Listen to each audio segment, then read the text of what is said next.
What is going on, guys? It is Wrestlelamia here, back with some more news. Join us now as we look at the wildest news stories and rumors you need to know, including WWE locker room depression, a shock return for the Elimination Chamber pay-per-view, Shane McMahon's unprofessional conduct, AEW interested in a fired superstar, WWE sign a second-generation star, and much more. Be sure to subscribe and hit that notification bell for daily wrestling videos, and follow us on Facebook for exclusive lists. Now let's hit the intro and get straight into our first story.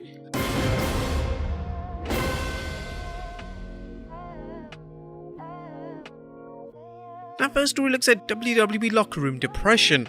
Atop of today's news is a report that the morale is at an all-time low in the WWE. Fightful Select is reporting that WWE talent ranging from rookies to veterans are frustrated with the company. Wealth of discouraged and disappointed WWE talent who are frustrated with the direction of the company, and the talent ranges from people who are rarely used, new names, and veterans. It was said that morale in the locker room has been decreasing. As reported earlier this week, a number of wrestlers were disgusted with the booking for both the men's and women's Royal Rumble match, particularly the men's match, where wrestlers complained they had little or no time for showcasing their talents. Now reports are coming in that some wrestlers feel that communication with management is in the basement. Wrestlers are complaining that they're often unable to voice their thoughts to management and are forced to make their case on social media. According to the report, one wrestler noted, "If you see a complaint with merit and good faith about something that lacks sense, logic, or continuity, I almost guarantee we have complained too. It just never changes anything." The report indicated that some wrestlers continue to believe that WWE is being prepped for sale. And while talent may be upset, investors have many reasons to be happy with the WWE, as we'll see in our next story as WWE posts record revenue. And while backstage morale may be in the dumpster, WWE stockholders are likely putting on Shane McMahon's theme song as the company posted record revenues. The WWE held its investor conference call announcing its performance as well as discussing upcoming investors. The bottom line is that WWE had record revenue. Meltzer summed things up in this week's Wrestling Observer newsletter saying, "World Wrestling Entertainment had by far its most successful year financially in 2021, taking $1,095,174,000 in revenue and having $179,843,000 in profits." The WWE is well aware of how desperate networks and streaming services are for content, particularly when it comes to live content. Their conference call revealed that the WWE's deal with Hulu is ending sometime in 2022, and that Nick Khan commented he believes that a number of other streaming services will be interested in a WWE product. If the past is any indication, the WWE's astonishing revenues mean the company will continue to disregard its talent as management seems focused on cutting new content deals. Will this end up hurting the WWE in the long run, or will wrestlers continue to roll over for the promotion regardless of how they're treated? Next up, a shock return at the Elimination Chamber pay-per-view. Rumors are flying around that the WWE is planning on booking a dream match for its upcoming Elimination Chamber show. Fightful Select is reporting that a WWE Hall of Famer is headed back for a match against Universal Champion Roman Reigns.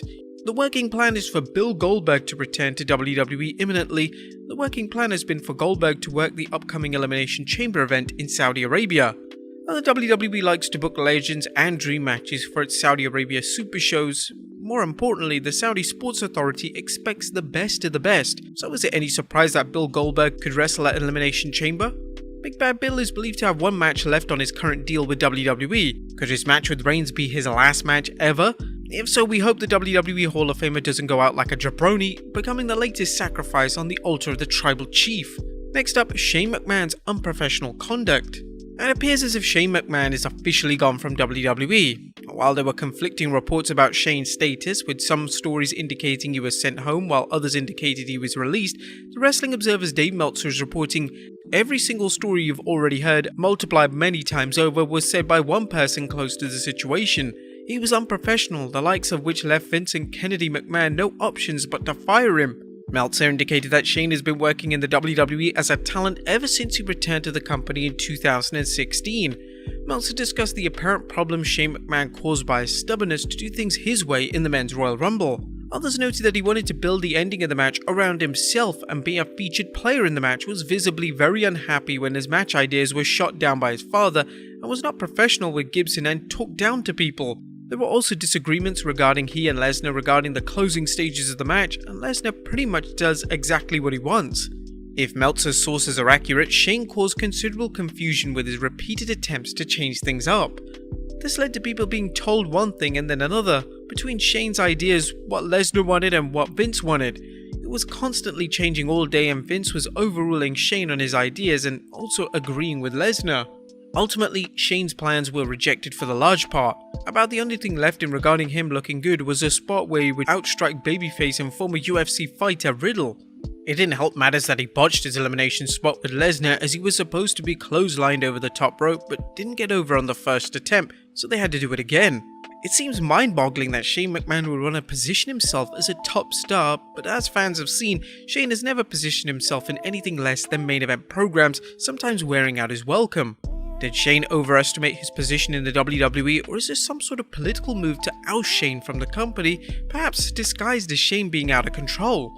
If it's any consolation, former WWE superstar Braun Strowman, aka Adam Scherr, offered Shane a spot in his new group, Control Your Narrative, currently made up of EC3, Scherr, and Killer Cross. All you have to do is knock our doors open, brother. As Shane McMahon's next move is certain to have fans and wrestlers alike talking. Next up, AEW interested in a fired superstar? Now, is Keith Lee heading to AEW? Lee, who recently became a free agent following his WWE release, is reportedly under consideration by AEW.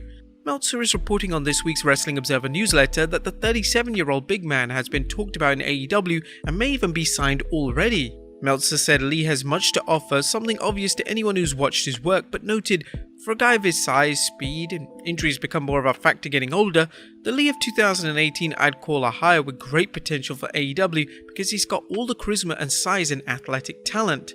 In 2022, it's possible he could still be a great hire, but there are question marks. If Lee does sign with AEW, it's possible the company's lighter schedule will give him a chance to work his normal style without putting wear and tear on his body on a nightly basis. Next up, WWE signs a second-generation star. As big news for fans watching the budding wrestling career of former WWE superstar Santino Marella's daughter, Bianca Corelli. Santino discussed Corelli's bid to get into the WWE, revealing his daughter is signed with the WWE and is headed to the Performance Center. Santino appeared on the podcast Stories with Briscoe and Bradshaw, revealing, "My daughter is starting at the PC in 2 weeks. She got hired. She's a beast, man. She's going to be an absolute top-tier player. She was identified from a young child. You know, she won her school speeches and she was Miss Teen Ontario. She's a television personality and she's tall and she's strong." Marella sees some big things for his daughter, saying, "In a couple of years, I can't wait to go to Wrestlemania just as a parent going to watch their kid. I don't want to do anything. I don't want to sign. I don't want to talk to anybody. I'm just here to watch my kid and just cannot wait for that." Next up, WWE entering the Metaverse. There's interesting news for WWE's efforts to keep with the ever-changing world of technology and merchandising, as Stephanie McMahon has revealed that WWE is exploring to get into the Metaverse. They've already broken into NFTs and seem to be examining what the Metaverse has to offer. Stephanie announced, "We're absolutely exploring the Metaverse as an opportunity for WWE, especially the theory unfolds that that's really where more and more people are going to go to connect and socialize. WWE is a community-based business and it's all about our fans coming together and sharing this experience. And considering the uncertainty of what the Metaverse is and what it can do for people, it's no surprise that WWE is testing the waters slowly." And finally, Vince McMahon stopped a tag team from splitting. And last but not least, while the universe knows it's only a matter of time before RK Bro splits up, apparently they never intended for Orton and Riddle to stay together. Wrestling's Ultimate Bro shared news with Mark Andrews' My Love Letter to Wrestling podcast, revealing, "Teaming with Randy Orton, it was supposed to be one time. He was supposed to turn on me on night 1.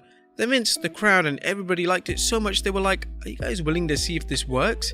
I was like, 'Yeah, we like working with each other. We were friendly.' Randy was gone for like 3 months and I just kept the team afloat, always talking about Randy. I was always talking about Randy and they were like, 'He'll be back soon.' I had no idea when he was coming back." How long do you think the pair will last for though? Let us know in the comments down below and I'll see you next time with some more wrestling content.